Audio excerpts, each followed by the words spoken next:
Praise the Lord. Tunay po na napakabuti ng ating Panginoon. Well, welcome po muli sa programa at palatuntunang biyaya ng Diyos Radio Ministry. At ako po ang inyong makakasama muli sa loob po ng isang oras dito po sa impilang ito ng DWAD 1098 po sa talapihitan ng inyong mga radyo. Again, my name is Brother Dexter Durante. Kumusta po kayong lahat, mga kapatid, mga minamahal, mga kababayan, at mga masugid na sumusubaybay, nag-aabang at nag-aantabay sa ating pong pagtatanghal at pagsasahim papawid ng ating pong programa. Tunay po na napakabuti ng Diyos. Tayo po ngayon ay nasa bagong buwan. At I could also say, pwede ko rin pong idagdag na tayo po ay nasa 11th month na ng taong 2016 because this is the first ito po ang unang linggo ng ating pong buwan ng November. At salamat po sa Diyos because in this past week, marami po sa inyo ay kababalik lamang at nakatatapos lamang galing po tayo sa tinatawag na bakasyon dahil po sa paggunita at ating pong pagbabalik alaala sa ating pong mga nangamatay na ating pong mga mahal sa buhay. So I believe some of you have just came back from reunions sa mga probinsya at nasa pagdalaw po sa inyong mga mahal sa buhay. Well, it's another week again. At tayo po'y binigyan ng Diyos ng pagkakataon na makapagsahim papawid. At ngayon pong araw na ito, nais ko pong ibahagi sa inyo ang mensahe muli ng salita ng Diyos na alam ko po na makatutulong sa ating lahat para po sa ating ikalalago at ikauunlad. At ang mensahe po na inyo mapapakinggan sa araw na ito ay hango po ito sa isang gawain natin sa ating church sa biyaya ng Diyos, Christian Fellowship dito po sa Bayanan, Alabang, Muntinlupa. Ito po ay naganap nung ating pong nakaraang revival night. At ang pamagat po nito is the lesson in the life of the Samaritan woman. So dalayan ko po sa Diyos na as you listen today, mapagpala po kayo ng Panginoon. At mamaya po, babalik po ulit ako after po na mapakinggan ninyo ang mensahe. God bless you sa inyo pong pakikinig ng salita ng Diyos.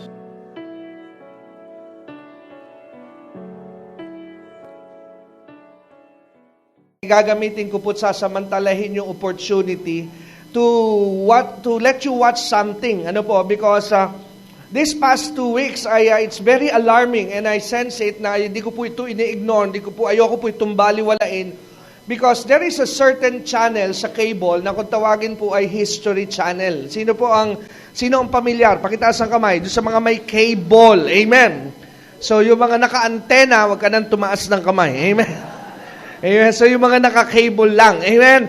Dahil sa cable po ay mayroon channel na ang pangalan ay History Channel. So ito po kasing History Channel ay isa po sa aking paboritong channel sa telebisyon dahil ang pangunahin ko pong paborito ay NBA. Praise God. Hallelujah. Amen. Pero isa po sa aking kasunod na pinapanood ay ang pong History Channel. Amen. Dahil dito po sa History Channel ay marami po akong mga bagay na natututunan. Kaya nga po kuminsan ay tinawag itong history dahil siya po ay nagpapalabas ng mga kasaysayan ng nakaraan sa iba't ibang panig at sulok ng daigdig. Amen? At as a pastor ay nagagamit ko po ito kuminsan para maikonekta, para po magkaroon ng relevance yung tinatawag na Word of God at malapatan ng salita ng Diyos to prove that the Bible is true. Amen. Dahil tandaan po natin, one of the evidence that the Word of God is true, isa po sa ebidensya ay yung mga nangyayari sa kapaligiran. Sabi po ng mga theologian, one of the things that prove that the Bible is true are yung tinatawag na fulfilled prophecies.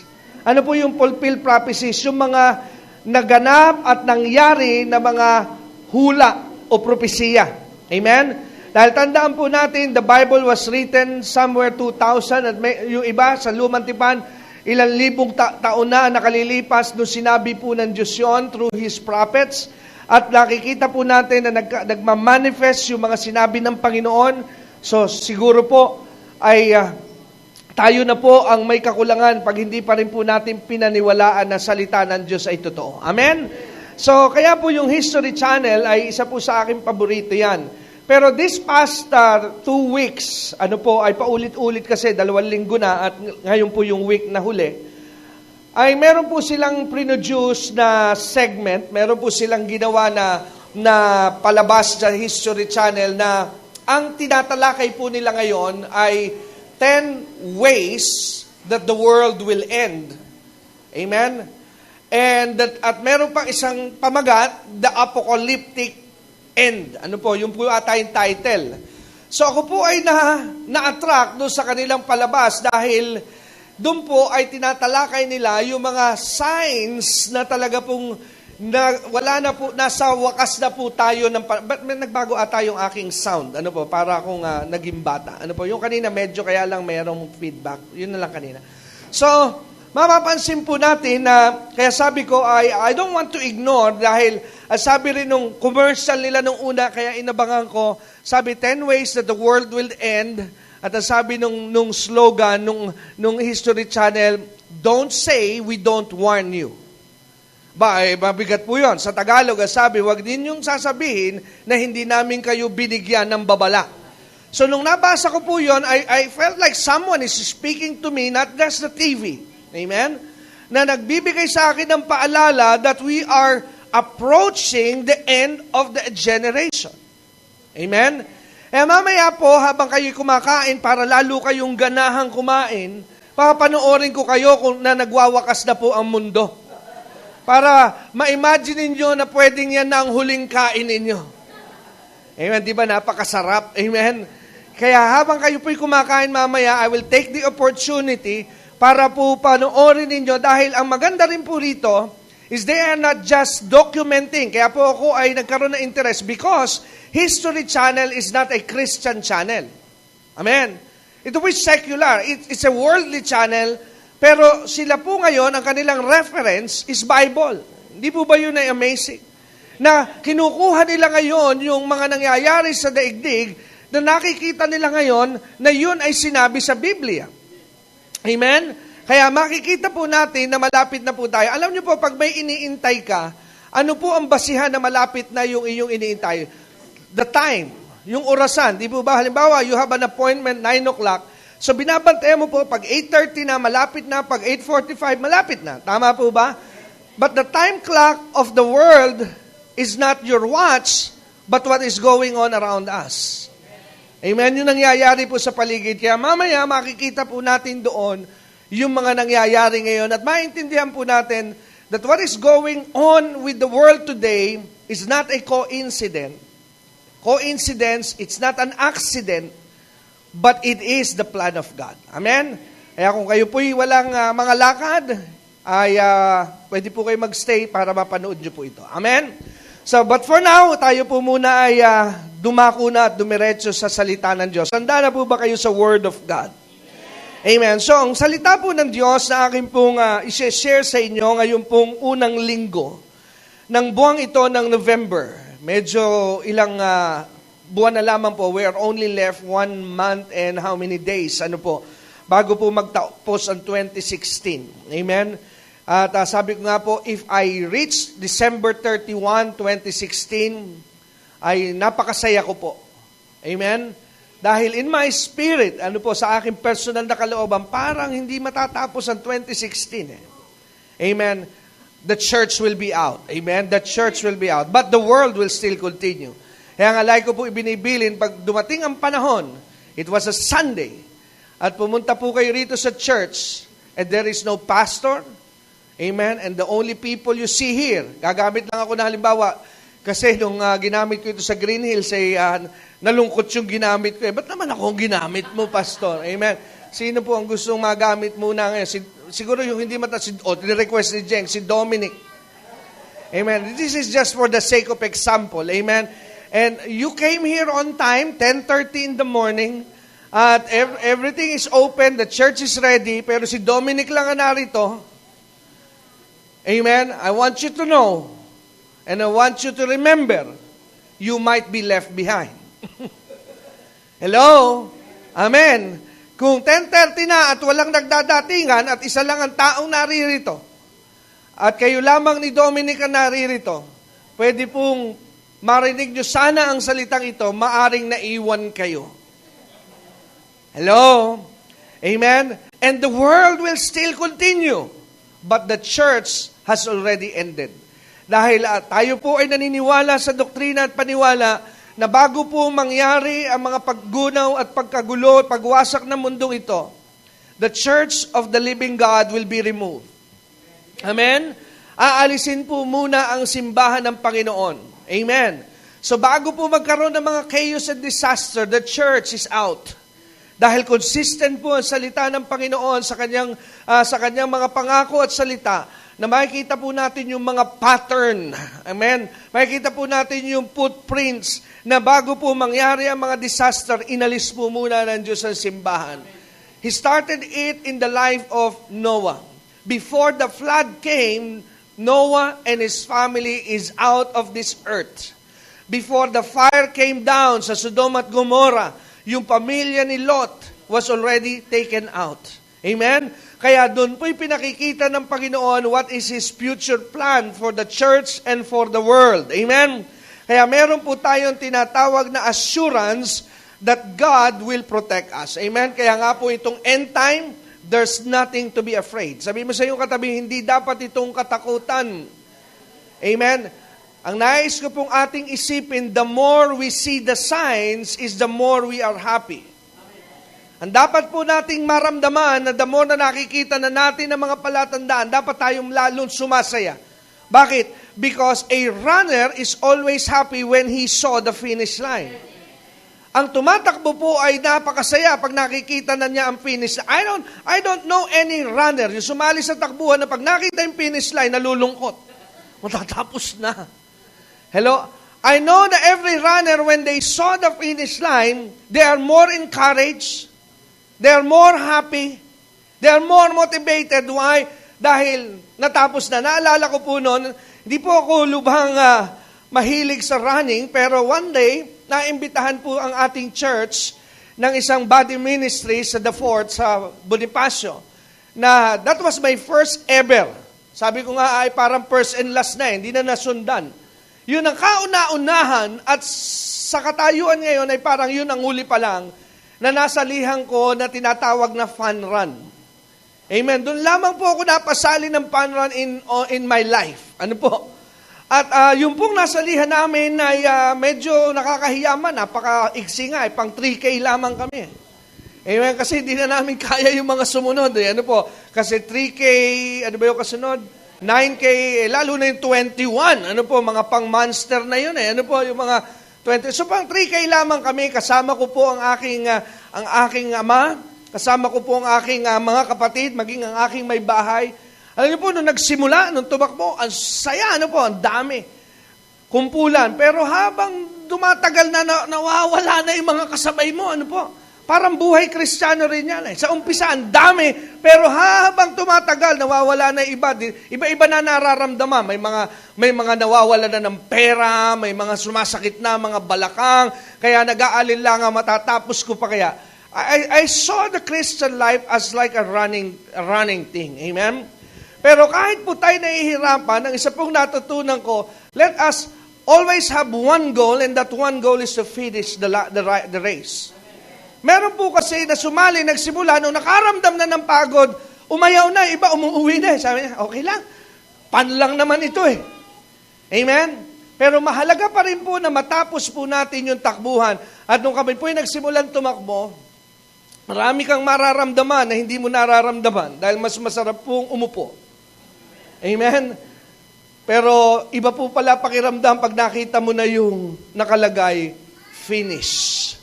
Talagang doon po medyo bumilis ka kung kailan patapos na. Ano po, parang ang dating mo, tulin mo dahil pipicturean eh. Para kunyari, medyo maganda ang dating. Ano po? Pero ang totoo at tagal nung 3K bago mo po natapos. Pero it doesn't matter dahil ang mahalaga ay natapos po natin yung takbuhin. Hello? Sino po ba ang nagtagumpay? Yung umayaw o yung nagtapos?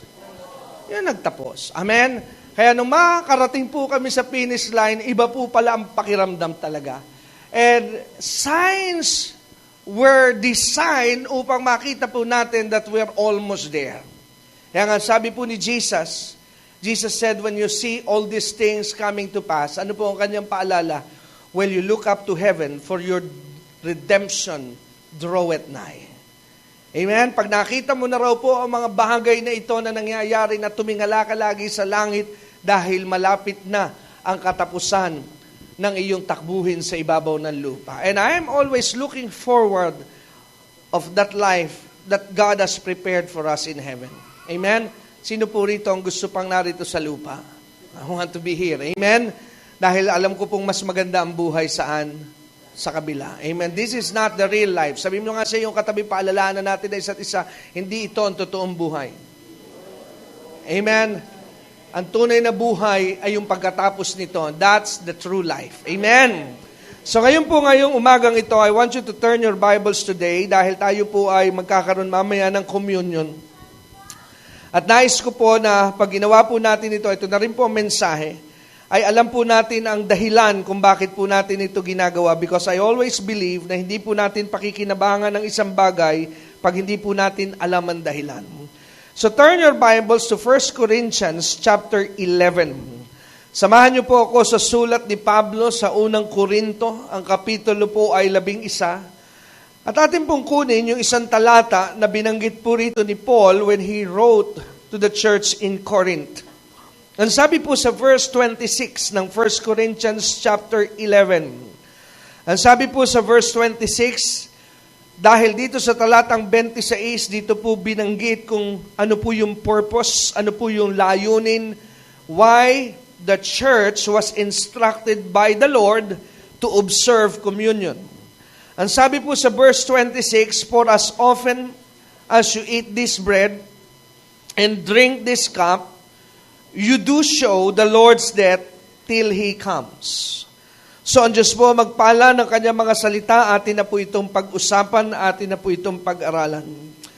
Sa verse 26, may mga ilang bagay po na akin pong i-highlight para po ating maunawaan ang mas malalim na pagkakaunawa dito sa tinatawag na communion. Doon pa lamang po sa salita communion ay meron pong dalawang salita na nabubuo. The words are common union. So meaning to say, you are not allowed to take communion if you are not in common union with God. Amen? The reason why the church is doing communion is because we are in common union with God through Jesus. Amen? Meron po tayong common union, meron tayong pagkakaisa na meron tayong pinagkakaisahan between God, and it happened through Jesus Christ. Amen. Ngayon, dito po sa verse 26, kung atin pong papansinin, may ilang mga salita na binanggit po rito na napakahalaga so that we will be in deeper understanding what communion is all about. Ang sabi po sa verse 26, for as often. Sabi nung iba, as often. Amen? So yung often sa ating pong sariling wika at sa ating sariling salita, I believe, ang sabi po sa mga salin ng Biblia na sinalin sa Tagalog, gawin daw natin ito ng madalang. Ganun po ba ang sabi sa inyong mga Biblia? Gawin daw natin ito paminsan-minsan. Amen? What does the Bible tells us? Ano po sabi ng Biblia? Na gawin daw ito ng madalas. So meaning to say, communion were never designed by God as a one-time thing, but God expected us na ito po'y madalas na ginagawa ng church. Amen? So, ang dahilan, kung nakikita ko pong dahilan, what limit the church to do this thing in a daily basis, if it's possible, ang nagiging dahilan kung bakit hindi nagagawa ng madalas ng simbahan ang bagay na ito, one of the main reason I believe is because of ignorance. Amen? Ang isa po sa aking nauunawa ang dahilan kung ba't hindi nagiging madalas ang pagsasagawa ng komunyon ng Kristiyano at ng simbahan ay dahil sa hindi nila alam ang dahilan. Because I know for a fact na you will only do things what you understand. Amen? Gagawin mo lamang po ang isang bagay kung ito po ay iyong nauunawaan. Pag hindi mo po nauunawaan ng halaga, amen, ang tendency, hindi mo po ito pinahalagahan. Let's say, for example, somebody gave you a watch. Meron po nagbigay sa iyo ng relo. Pero dahil you are not aware na yung relo na ibinigay sa inyo ay hablot. Nahablot lang pala. Ano po?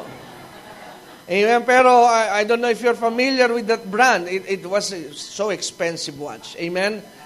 Amen. Napakaganda po nung relo. Ano po, napakamahal. One time when we were in Singapore, nakita ko po yun. At napahinto po ako doon. At sabi ko, nung una, ano ba ito? Hublot, hablot. Ano po? Dahil Hublot. Hindi ko alam kung paano tamang i-pronounce. Ano po? Parang hindi maganda sa aking pandinig kung babanggitin sa Tagalog. Hublot. Amen? Hublot.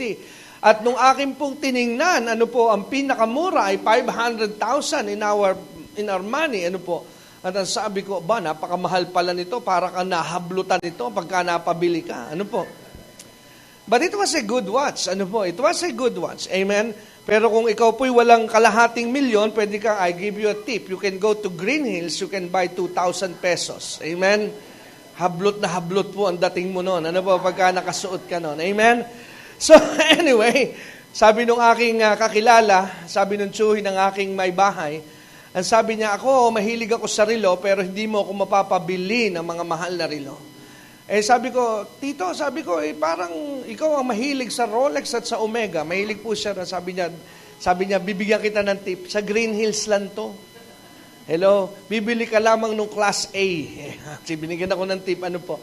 Ano, sabi niya sa akin ay, alam mo, pag mukha ka namang mayaman, sino naman magsasabing peki yung suot mo? Pero sabi niya, one time, nasa Italy daw siya, sa kanyang anak, dumalaw. Sabi ng Italiano, I like your watch. Nakasuot po ng mamahalin ding relo, nakikipagpalit sa kanya Italiano. Sabi niya, naku, naloko na. Kung taluhin ko kaya to. Baka, dahil hindi niya alam kung ano itsura. Ano po, parang napapaniwala niyan totoo. So, nag-i-exchange. Gusto i-swap. Ano po, maganda sanang i-swap niya pero baka daw hindi na siya makabalik Pag nalaman peke, ano po yung kanya suot na relo. Anyway, now, going back to that illustration, may nagbigay halimbawa sa inyo, it's 100% na totoong hablot watch, ano po, pero because of ignorance, hindi mo po alam, you never encountered that brand. Hindi mo pa naririnig kasi yung brand na yon dahil nasanay ka na pang Timex. Hello? Nasanay ka na pang Seiko 5. Amen? Yun lamang po yung mga brand na tanging alam mo. Ano po? So, you never encounter this kind of brand that may nagbigay sa iyo. Somebody bless you with this kind of watch. Amen? Ngayon, habang suot-suot mo po ito, hindi mo po alam, you have no idea na ito po pala is worth 500,000. But because you are not familiar, iniiwan-iwan mo lamang. Amen? Kaya pag naguhugas ka ng plato, nilalagay mo kung saan-saan. Pero, what will happen to that watch pag nalaman mo that watch cost you 500,000. Iwan mo pa kaya? Baka itali mo na sa iyong kamay. Hello? Bakit po? Dahil napakamahal pala nung relong yon. Bakit mo po ngayong pinahalagahan na yung relo na yon? Because you know now the value. Amen? Dahil ngayon, alam mo na po yung tinatawag na halaga. Same thing is true with communion. Same thing is true with going to church. Same thing is true in praying. Same thing is true in reading the Bible. People doesn't go to church that much because they do not understand what is the value of going to church. People doesn't pray a lot because they do not know what prayer can do to them. People doesn't read the Bible more often because they do not know what the Bible is for them. Pero once you understand, pag naunawaan mo po ang halaga ng pagsisimba, naunawaan mo ang halaga ng pananalangin, naunawaan mo ang halaga ng pag-aaral ng salita ng Diyos, then you will give time. Hello? Bibigyan mo po ngayon ito ng panahon, bibigyan mo po ito ng puwang, bibigyan mo po ito, lalagyan mo ito ng bahagi sa schedule mo sa iyong buhay. Why? Because now you know the value. Amen? Because there are so many things in the spiritual world that people in the church doesn't practice that much because they do not understand what it is. Marami pong bagay sa mundo ng espiritual na mahalaga, pero hindi napapahalagahan at nabibigyan ng pansin dahil hindi alam ng marami kung ano ito. Amen? Kaya napakahalaga pa rin po na tinuturuan ang simbahan. Dahil sa pagtuturo, doon po nila naunawaan kung ano ang halaga kung bakit nila ito ginagawa. Amen. Kaya pansinin po natin sa verse 26, ang sabi po, number one that we need to understand in communion, that communion is not just a one-time thing. It must be a practice, a daily part of our Christian life. Amen? Kaya sabi ni Paul, for us often. So ito raw po ay gawain na dapat na ginagawa ng madalas. Ngayon, ang dahilan nga po kung ba't hindi ito nagagawa ng madalas, later on ating tatalakayin yan, pero akin po munang ipakita sa inyo that when you observe and you practice communion, there are two elements that the Bible mentioned. Meron pong dalawang elemento na binanggit po ang Biblia. And what are those? Number one, the bread. Number two is the cup. Amen? Tinapay at saro. So any communion service without these two elements is not a communion. Hello? So anumang aspeto na nagsasabing magkukomunyon pero wala yung dalawang elemento, hindi ito matatawag na komunyon. Dahil para po ganapin at magawa mo ang komunyon, kailangan po na naroroon yung dalawang elemento. Ang tinapay at ang saro. Dahil ito pong dalawang ito ay merong inire-represent. Meron po siyang tinatawag na isinisimbolo kung bakit po napakahalaga. The bread represents the body. Amen? Ang tinapay ay sumisimbolo, kumakatawan saan? Sa katawan. Katawan nino? Katawan ng Panginoong Hesukristo. So every time we hold the bread, the Bible, God, and the Holy Spirit, I believe, wants us to focus not just on the bread, but to be reminded that the bread is the body of Christ. Amen?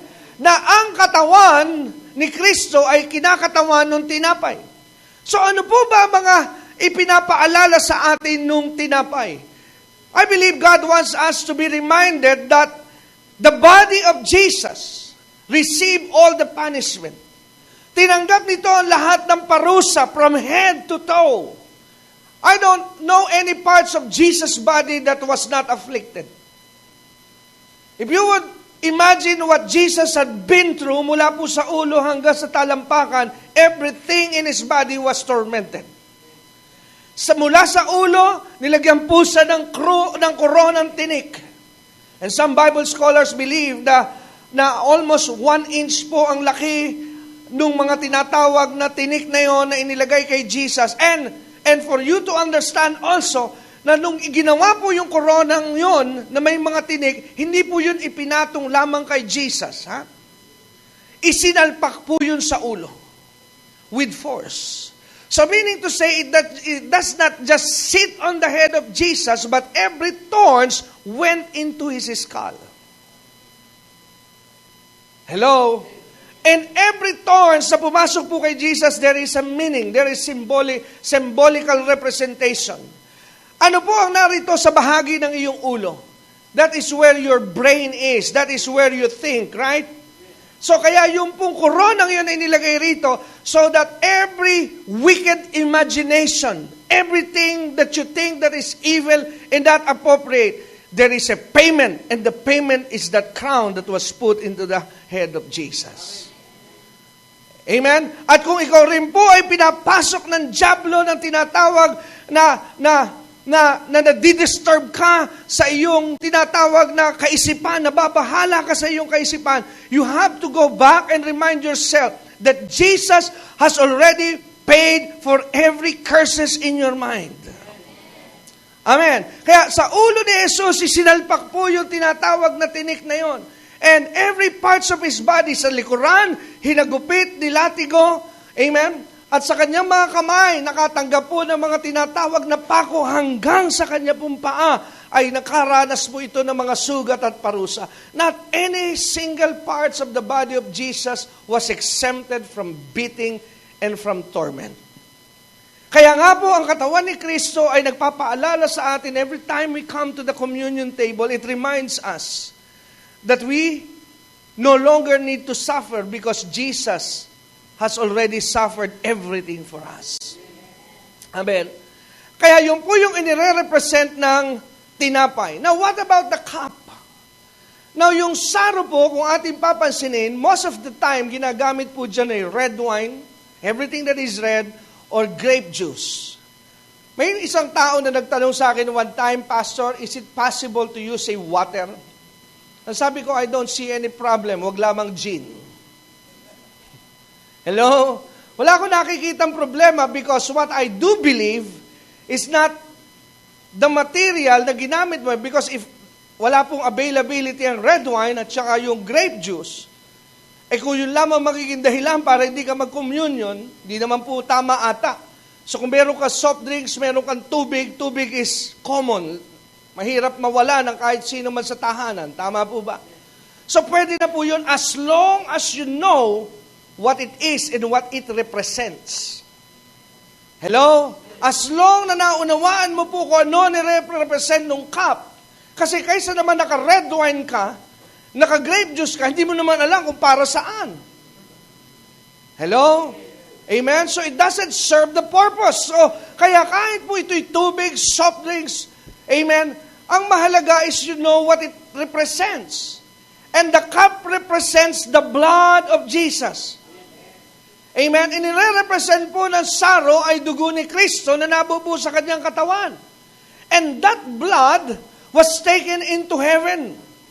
Dinala po yun saan? Sa kalangitan. I'm not really sure, but I read one time sa isang Jewish historian that one of the miracles that took place while Jesus was on the cross, but I'm saying, sinasabi ko na po, I cannot attest to this on a 100% basis. Pero if this is true, I say, wow. Hindi ko po sinasabing 100% totoo yun. Pero dahil credible yung binabasa kong Jewish historian na libro, doon po itinala niya na isa sa himala when Jesus was on the cross, nung siya po'y nasa krus, di po ba napakarami ng mga blood na nagdidrip sa kanyang katawan? Imagine, Jesus' head was wearing the crown of thorns, so blood is dripping. Tama po ba? Nung siya po'y pinako sa krus, sa kanyang dalawang kamay, pumasok ang mga pako, maging sa kanyang paa, so blood is dripping. Amen? So sa kanyang likuran, punong-puno ng mga latigo, at nung siya'y nakabayubay sa krus, sinaksak ang kanyang tagiliran, so blood must be coming out from everywhere of his body. Tama po ba? But the thing is, as sabi ng Jewish historian, after those incident, when Jesus died, there is no traces of blood doon sa bottom ng kanyang krus. Wala raw pong mga patak at mga marka ng dugo. And some theologians now believe that every blood that comes out from the body of Jesus was put in a place carried by the angel and brought it to the heavens. Because the Bible in the book of Revelation tells us that the blood of Jesus is forever at the throne of God, because it serves as a reminder to the Father that everybody that believes in Jesus was paid by the blood of the Lamb. Hello? Dahil sabi sa aklat ng kapahayagan, sa trono ng Ama, naroon ang dugo ni Kristo. At yun ay nagpapaalala lagi saan sa Ama, na ang lahat na sumampalataya kay Jesus ay binayaran ng dugong yan na nasa iyong harapan. It reminds and it speaks of our deliverance. Hallelujah. Amen? So yung po yung dalawang elemento, the body and the blood being represented by the bread and by the cup. Pero ano po ang nagiging ganansya at benepisyo nito? Ano po sineserve na purpose nito sa atin na mga mananampalataya? Now, we move on dito po sa verse 26, doon sa second words, praise, ano po sabi ni Paul, sabi, you do show, amen? You do show the Lord's death till He comes. Now, yung word na show can be alternated with the word you speak, you proclaim. Amen? So yung word na show ay pwede pong i-alternate yung word na you proclaim, you declare, you speak. So therefore, we conclude that communion is not just a ritual, is a declaration. Amen? So ang komunyon ay hindi lamang po isang ritual, kundi ito ay pagpapahayag. Amen? So every time we do a communion, we are not just doing a ceremony, but we are declaring. Hello? Tayo po ay nagpapahayag. And what we are declaring is this, that we believe in the death of Jesus Christ. Kaya, those that take communion are those people that believe in the death of the Lord Jesus Christ. At doon ko po na-realize then that in the kingdom, pakinggan niyo po ito because this is principle. In this kingdom of God, dito sa kaharian ng Diyos, everything operates in this principle. Lahat po'y nag-ooperate sa ganitong prinsipyo. Ano ang prinsipyo dito sa kaharian ng Diyos?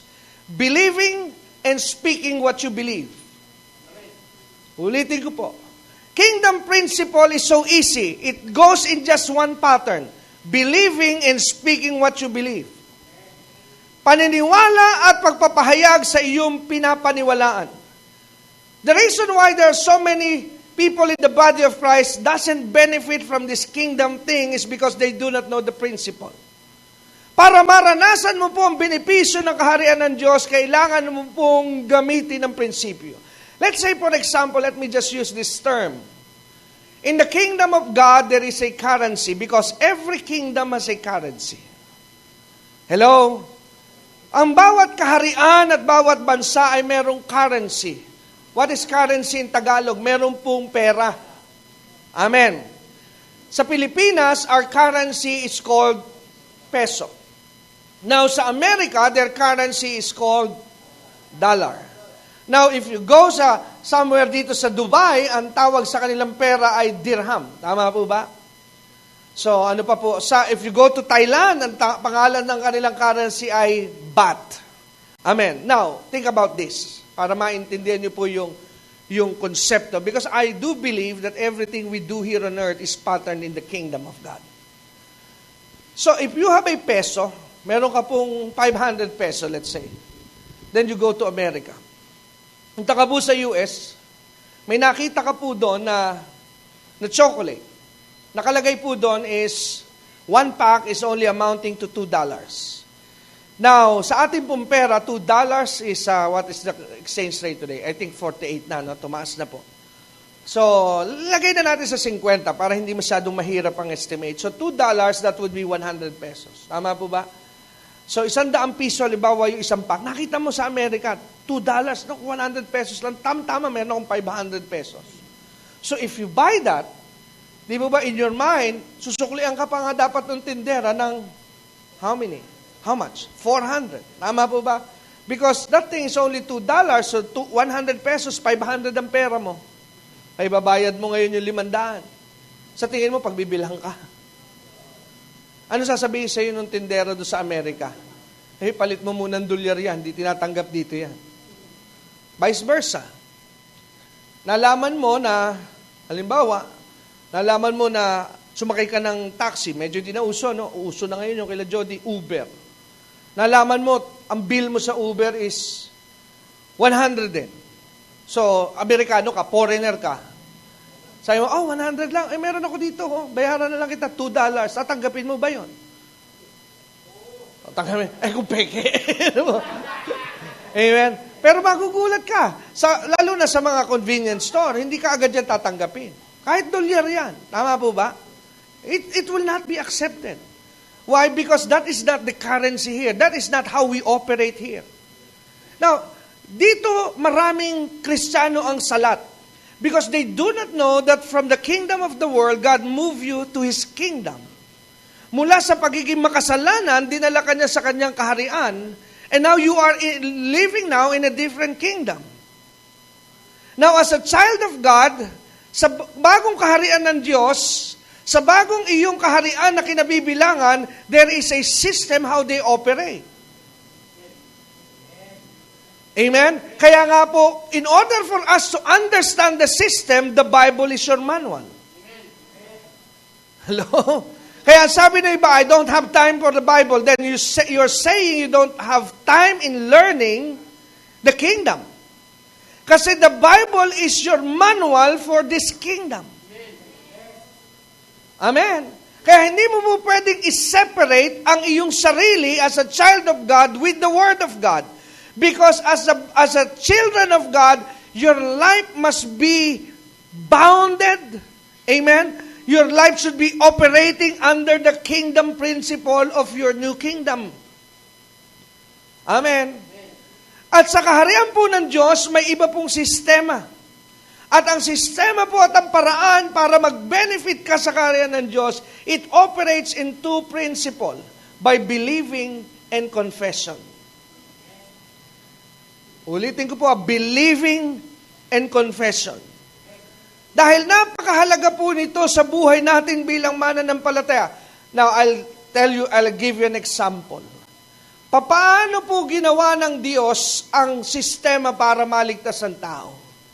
Well, in Romans chapter 10, it's very clear. Pero hindi ko na po babasahin ng buo, but if you want to go, let's go there.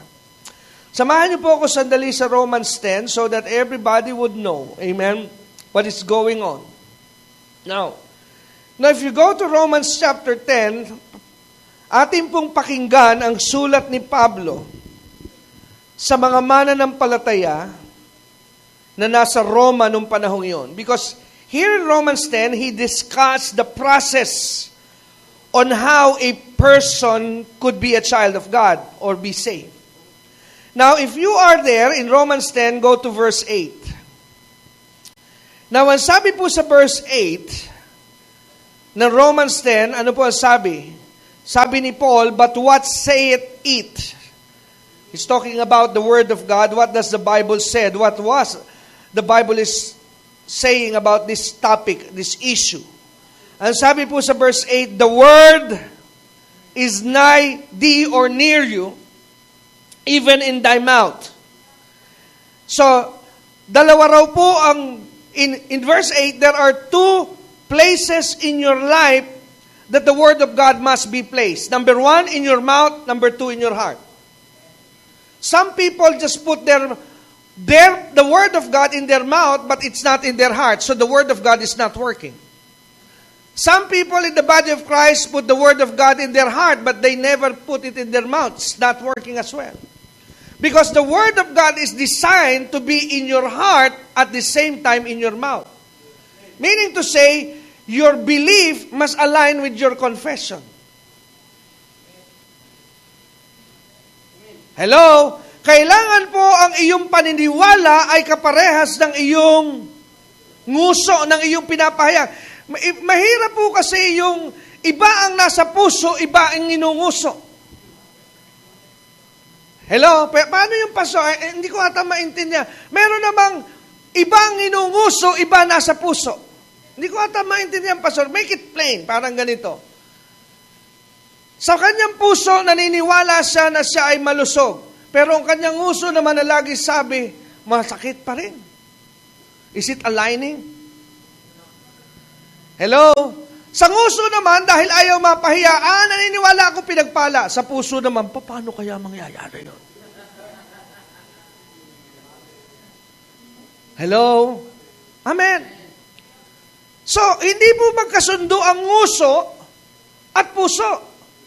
Kaya sabi po ni Pablo sa verse 8, that there are two things that the Word of God must be in and present in your life. It must be in your heart, and it must be the same thing with your mouth. Amen. So, kaya napakahalaga po na ang salita ng Diyos ay nasa iyong puso, at ang salita ng Diyos na nasa iyong puso ay iyong inginunguso. Hello? So if God said, you are blessed, you believe it in your heart, and your confession is the same, I am blessed. Hello? Dahil yan po ang currency at prinsipyo ng langit. If it is not in line with that principle, then you cannot benefit. You cannot benefit in the kingdom of God. Kaya maraming mananampalataya, they are supposed to be blessed, but they remain to be poor. They are supposed to be healthy, but they remain to be sick. Sometimes the problem is their heart is not aligning with their mouth. Or sometimes their mouth doesn't align with their heart. May natututunan po ba kayo? Kaya sabi rito sa verse 8, the word is nigh thee. Saan daw po dapat nakalagay ang salita ng Diyos? In your mouth and in your heart. And this is not just a word. And sabi po ni Paul, this is not just a word, but this is the word of faith. Amen? What is the word of faith? The promises of God. Amen? Kaya po, hindi ang ikinukot mo yung sinabi ng pastor. My words is not the word of faith. But if I quote to you the Bible verse for that appropriate situation, that's the word of faith. Marami po kasi sa body of Christ, tinatayuan ko, sabi ni pastor, mapapagod kang nakatayo, kapatid. Ang tinatayuan, hindi sinabi ni pastor. Pero kung sinabi ni pastor, na ayon sa salita ng Diyos, it's okay. Pero if you are just standing of my plain words without any scriptural backup, then that's not a word of faith. Hello? Amen.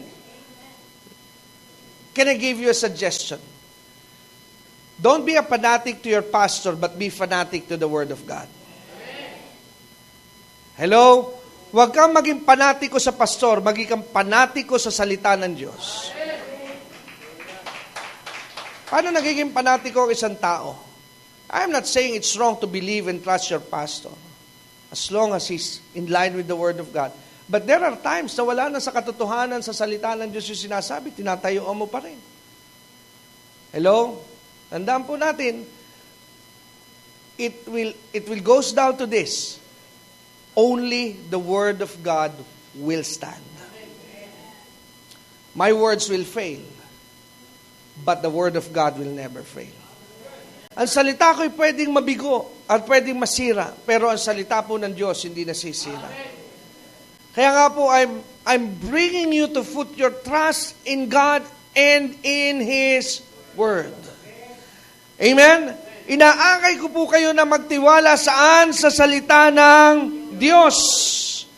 Kaya sabi po doon, where was the Word of God?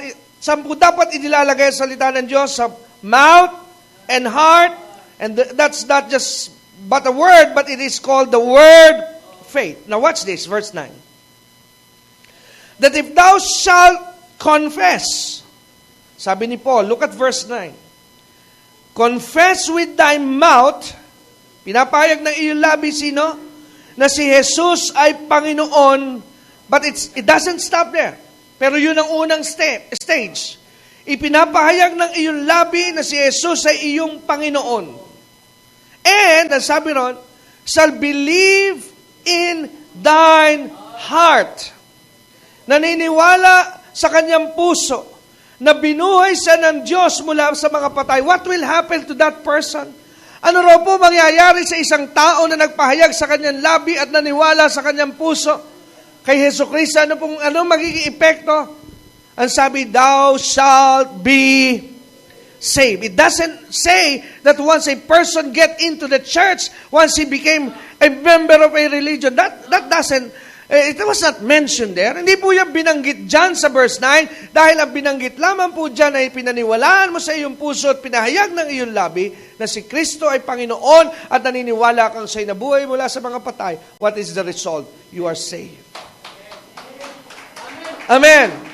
So now look at the pattern. Tingnan niyo po yung pattern. Because in the kingdom of heaven, everything operates by confession and believing. Kaligtasan po ito. Kaligtasan ang resulta.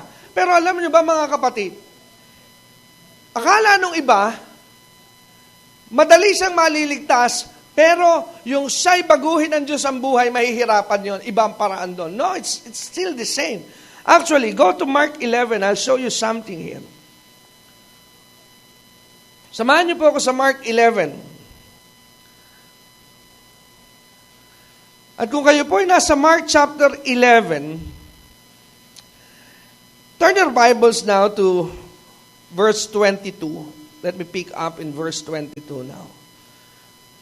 And let's look at what Jesus has to say with His disciples nung nangyari po itong bagay na ito. But before I read verse 22, lagyan ko po muna kayo ng konting background.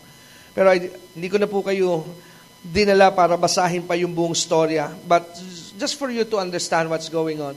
May pangyayari po na ganito. Jesus was walking together with his disciples. I believe they were on their way to Bethany. Tapos, habang sila po'y naglalakad, along the road, sabi ng Bible, nakaramdam si Jesus ng pagkagutom. Tama?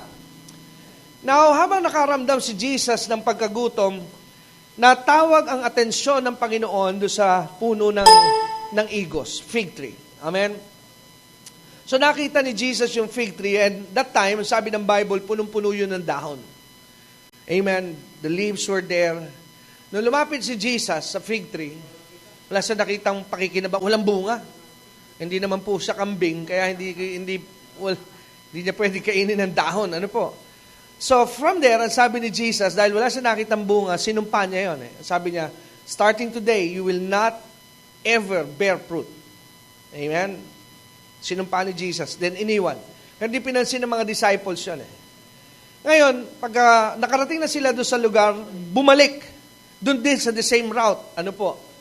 Nakita nila yung fig tree. Patay na.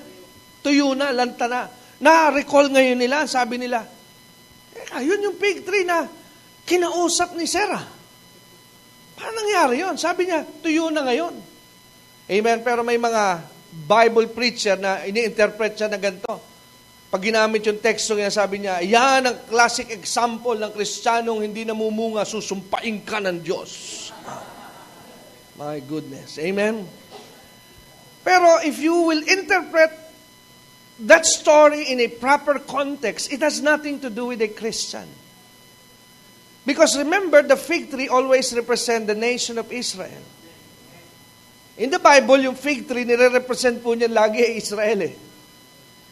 The reason why Jesus cursed the fig tree is He's sending a message to the nation na ine-expect ko na kayo dapat ay namumunga, kayo dapat ay naghahayag ng mabuting balita, pero during the time, hindi po ginagampanan na ng Israel ang kanilang role. Dahil sila po ang pinagkatiwalaan ng oracles of God. Sila po ang pinagkatiwalaan para makilala ang Diyos ng lahat ng tao, pero hindi nila ginagawa. Kaya sabi ng Diyos, dahil di nyo ginagawa, I'm cursing you, you will die. Kaya after this generation na nangyari sa Israel, nawala sila sa kanilang lupain, then the prophecy is true. Kaya for so many years, ano po akala ng tao? Wala pong nation of Israel. Dahil nakamulatan ng ibang henerasyon na nag-occupy sa kanilang lupain is the Palestinians. Amen? Pero there came a time, 1940s, nang i-award ng United Nations, dineclare nila na this piece of land is not the Palestinian territory, but this is a Jewish territory. Dahil noong mga panahon yun, nasa ng Israel, nasa Germany, kaya nga sila pinagpapatay ni Hitler. Amen? So, but the Bible proves, amen? May nagtatanong sa akin, hindi ko lang nasagot kasi wala ako sa mood. Ang sabi ng miss ko, may nagpapatulong, paano raw ba niya i-depend sa mga kritiko kung totoo ang Diyos. Kasi ang Bible daw, fiction. Wala ako sa mood sagot Sabi ko, manood na lang siya ng God's Not Dead. Manood na lang siya ng God's Not Dead. But if you are being faced with these people that say that the Bible is not true, then challenge them. Challenge them, how can they explain the prophecies about the nation of Israel that is happening if the Bible is not a word from God? Because the nation of Israel is always the proof that there is God and the Bible is true. Hello? Kaya pag may mga pilosopo, di totoo ang Diyos. Paano? Tingnan natin, pag-usapan natin na nangyayari sa lahing ito. And prove to me, when I show it to you in the Bible, na nangyari ang lahat na sinabi ng Biblia tungkol sa kanila, then tell me if this is not God. Ano yun? Natsambahan lamang? Hello? Na nawala sila sa kanilang bayan? Na sila'y nangalat? Amen?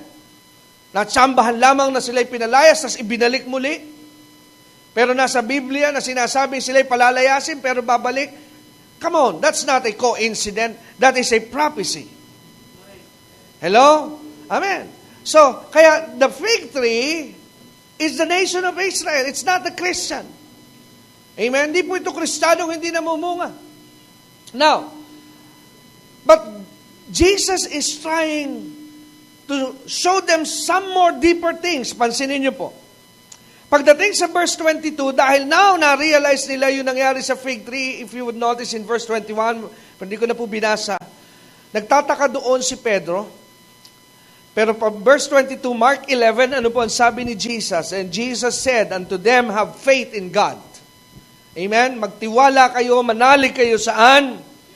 Sa Diyos. Now, he goes on and he tells them the principle. And sabi sa verse 23, for verily I say unto you, ginamit po ni Jesus na allegory, representation, he say, if you ever say to this mountain, bundok na yung ginamit niya, kung sasabihin mo at ihahayag mo, sasabihin mo sa bundok na ito na maalis at mapunta saan? Sa dagat. Yung bubay posible? Amen. No. That's not. Sige nga po, sino maglilipat sa inyo ng bundok sa dagat? Amen. That's not possible. Bakit ko po tinatanong kung yun ay posible? Because this is the thing. If you are faced with impossibility, you need God.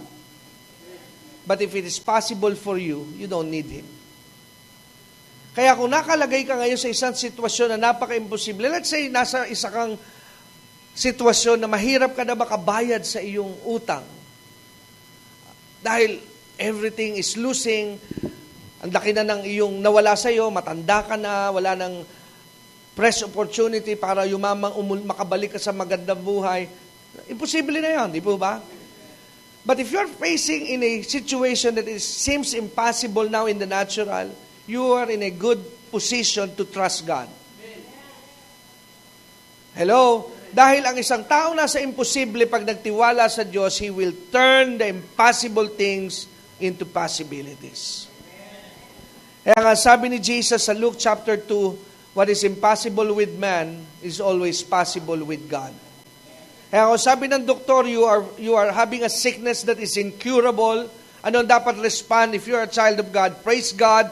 You say it's incurable, but my God said, I can be healed. Hello, sabi ng doktor, wala na magagawa sa iyo. Praise God, receive that. That's a fact. But that's not the truth. Facts are different from the truth. Hello? So that's the fact. Sabi sa iyo ng iyong sitwasyon, wala na, hindi ka na pwedeng umunlad pa ulit. The fact says you are old, you have no job, you have no opportunity. That's a fact. Thank you, Lord. But that's not the truth. The truth is, I am blessed. Hello? Amen. Kaya kailangan pong maunawaan natin ng mga bagay na ito. Kaya sabi ni Jesus, if you say to the mountain represents here problem. I want you to move out of the way. Hello? Imposible. Pero ano sabi ng Panginoon? Paano maaalis ang mga problema na naka-roadblock sa iyong buhay? He said, if you say, that's the first thing. For verily I say, whosoever shall what? Say. Amen? Pero it doesn't stop by saying, dahil sabi doon sa bandang gitna, and shall not doubt in his heart. Is it familiar now? Ano sabi kanina sa kaligtasan? How can you be saved? You say and you believe. Ano ngayon ang sabi pag meron kang problema? You say and you believe. Amen? Kaya ang sabi niya, speak to your mountain. Meaning to say, if you have problems, if you have roadblocks in your life, speak to your mountain. Say something about your problem. Talk to your problems. Amen? Pagsalitaan mo ang iyong problema, pero ano sasabihin mo? Sabihin mo, alis. No, that's not how to do it. Say the word of God. Sabihin mo ang pangako at salita ng Diyos. Kaya ano po ang sabing kasunod sa verse 23? But shall believe that those things which He saith. Pag naniwala ka raw doon sa iyo sinasabi, ano raw mangyayari? What you say will come to pass. And he shall have whatsoever he saith. Kaya nga may isang dedicated teaching. Si Santiago. Ang sabi ni Santiago, your mouth is a very small part of your body, but it do a lot of damage. You can use your mouth in a negative way. Pag sa umaga, sabi mo, buwisit na araw ito, then you will eat the fruit of your mouth. Hello? Pag sinabi mo sa iyong anak, mga anak, talaga itong mga anak ko, mga walang kwentang mga bata ito, then you will eat it. Hello? Kaya nga sabi ni Santiago, you train your tongue. Dahil sabi niya, ang dila, para sa isang palito ng posporo, na napakaliit pero kayang sunugin ang buong kagubatan. Hello? Amen? Amen? Nasusundan niyo po ba ito? Kaya nga napakahalaga ng role ng iyong ipinapahayag. Kaya nga noon ang sabi, yung mga nasa biyaya ng Diyos may hirap. Minsan, I was caught into a trap. Dahil sa literal, talagang minsan gano'n na nangyayari. Kaya sabi ko, oo nga po, may hirap lang kasi sila, talagang mga kapatiran doon, walang mga trabaho iba. Then God dealt with me and sabi niya, don't say that. Say that they are blessed. Because you will eat the fruit of your mouth. If you confess, you believe that they are blessed, then I'll do what you believe to them. Kaya I changed my confession. I have changed my belief. I am not seeing you poor. I'm seeing you all blessed. Amen? Amen? Kaya pag ngayon pinag-uusapan, paano makakaambag ba ang mga taga-biyaya ng Diyos? Yes, they are blessed. Amen? Sometimes, doon ko po na-realize that your growth sometimes will also be dependent on the belief of your pastor. Kaya a pastor must believe what he wants his members to be. Amen? The same thing sa pamilya. If you are a father to your family, you as a father must believe what is right for your family. Stop buying the lies of the devil that your family is worthless and useless. Now that you are a child of God, start thinking and speaking the word that my family will be mighty on this world. Amen. My family will always be elevated and blessed. Amen. Natutuwa nga po ako sa aking bunsong anak. Kasi nalaman ko ngayon ang dahilan. Kasi aawa nga ako sa anak ko, hindi makatulog. Lalo na kagabi, hindi siya makatulog. Kasi ninenervyos siya. Kasi kinuha ba naman siya ng isang banda na mga kasama niya mga tatay. Tapos siya po labang ang 10 years old, siya pa ang drummer. Sabi ko, di bali sana kung gitarista, pwede dayain pagka nagkakamali drums, pag nagkamali yan, semplang lahat yan because drums is the heart of the band. Hello? Tapos, ang tutugtugin pa, heavy metal. Double pedal, ganun yung tunog. Sabi ko, parang pinahirapan yung anak ko dahil 10 years old, double pedal ang pyesa.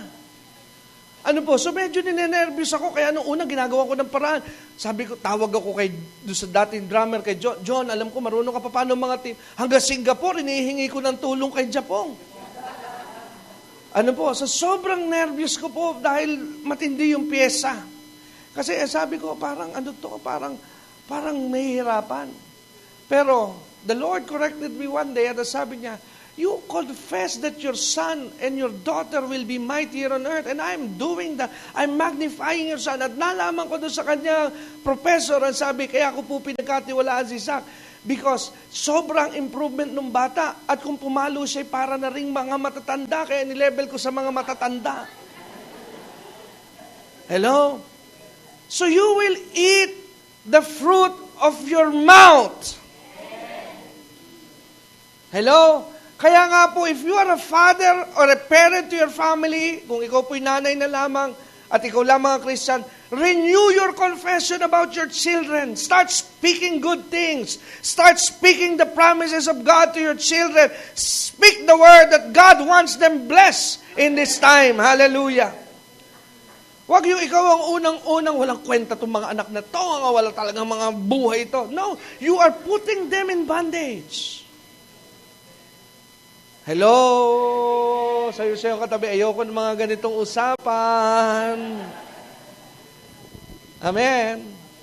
And that is the proof that the Bible is true. Kaya nga po, to end bilang pagtatapos, makikita po natin, iisa ang prinsipyo. The kingdom of God is operating in this principle by confession and believing. Ang kaligtasan ay nakuha mo by your confession and believing. So, the same thing, you will be out from your problem, parehas din po, believing and confession. Kung meron kang bayarin, sabi ng iba, kung may bayarin, magtrabaho ka, confession, believing lang. No, do not underestimate the kingdom of God. Do not underestimate. Because the Lord, the God of heaven, who created the heaven and earth, He's so powerful. And He can work in the things that even it's impossible for us. Kaya, to end this message, balikan natin yung 1 Corinthians 11:26. Communion is a declaration. Communion is a form of confession. Kaya pag tayo nagko-communion, pinapahayag natin ang ating paniniwala that we believe in Jesus. He died for us. He rose again, and He will come back again. Amen. Siya'y namatay, nabuhay, at malapit nang bumalik. Amen.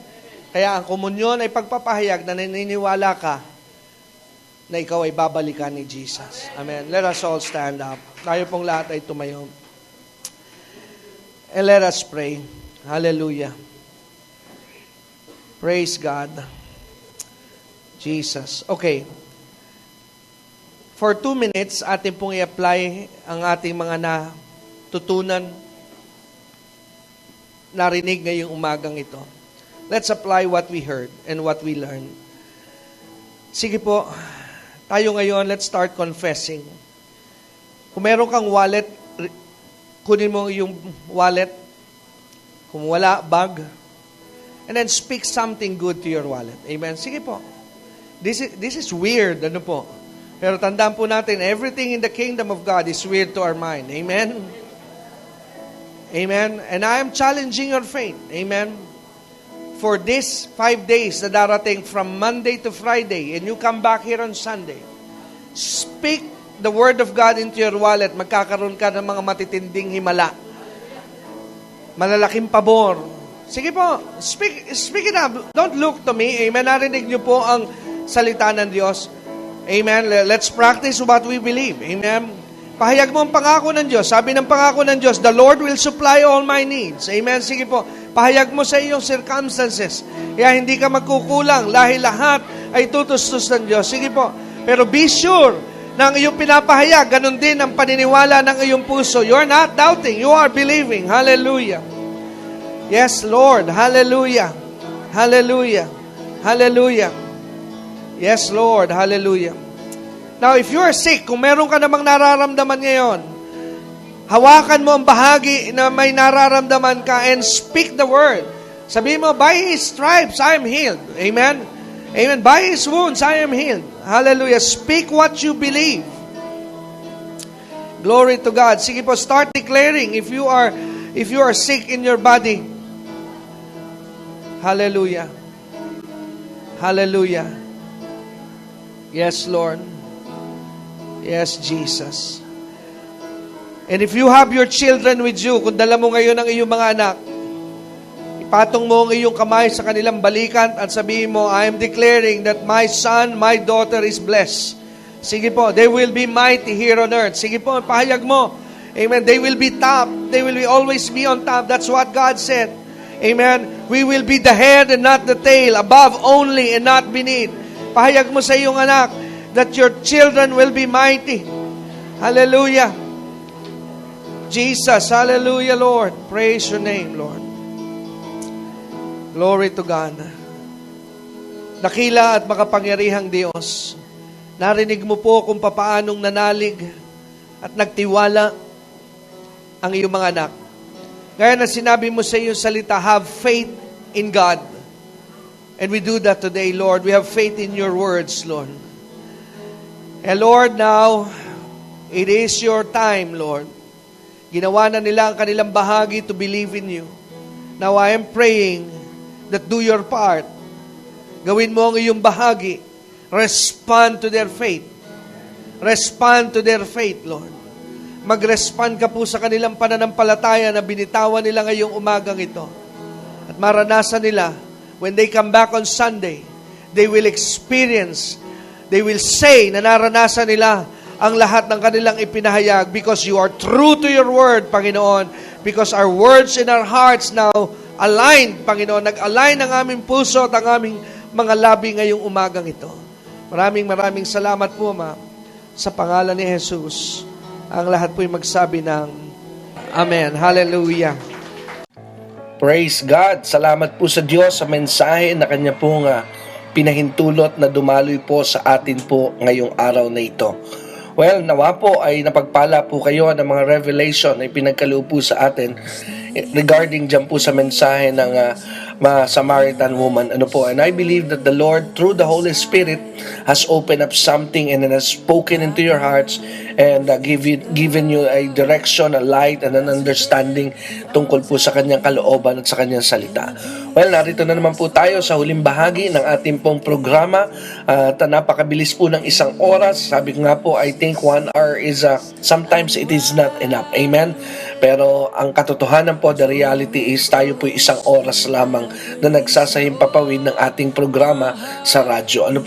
At narito po tayo ulit sa huling bahagi at kung kayo po ay napagpala, ako po ay umaapila sa inyo na mga nakikinig at sumusubaybay. Kung hindi naman po kalabisan at magiging kaabalahan po sa inyo, ay hinahamon ko po kayo na mag-text po kayo sa 0922-820-9866 para po sa inyong mga tinatawag na feedback.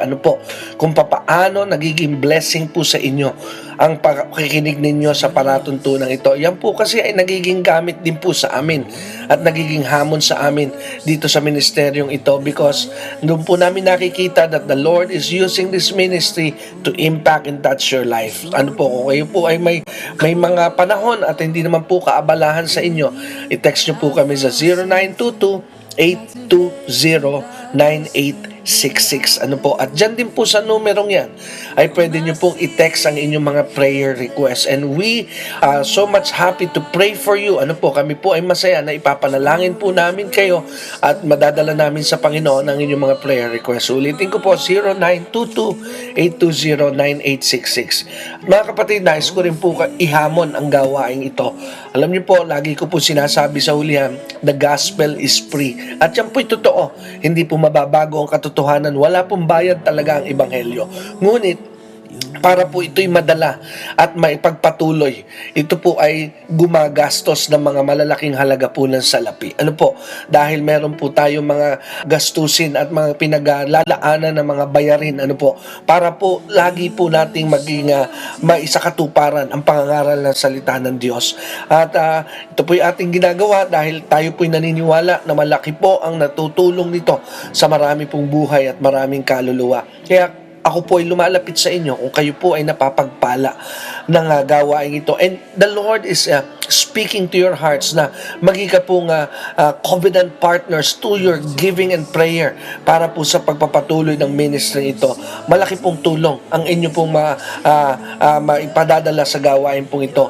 At maliit man po yan o malaki, some of you can give 100, 500, 1,000 or maybe more than 1,000.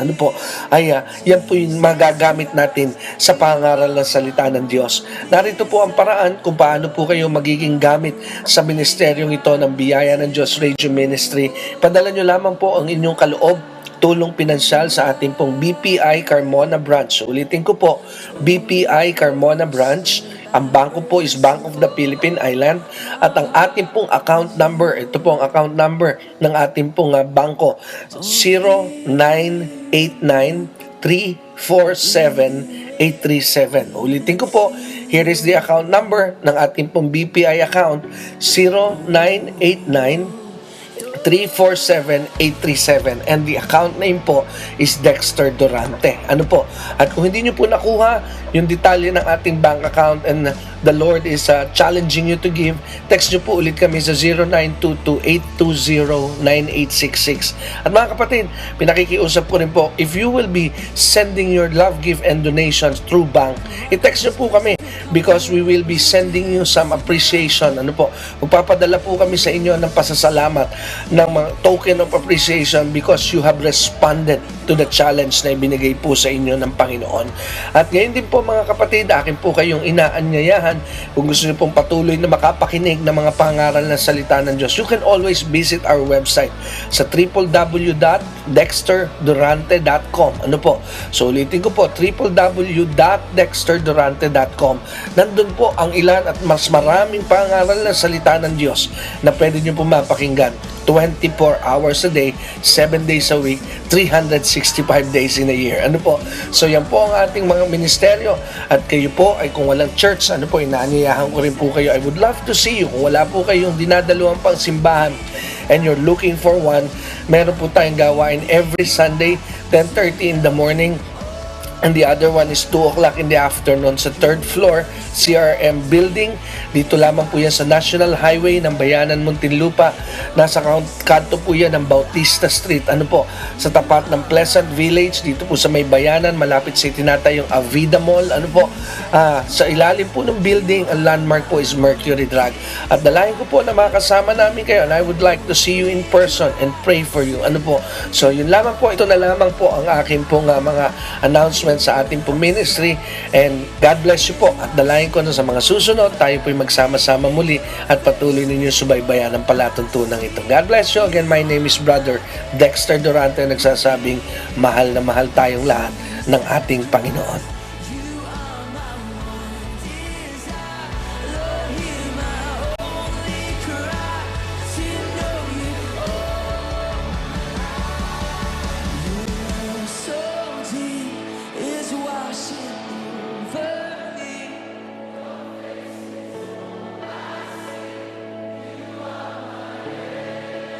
Jesus, Jesus Christ.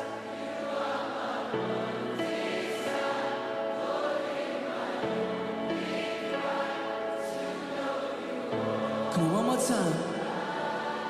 Your love so deep is washing over me. You are my everything.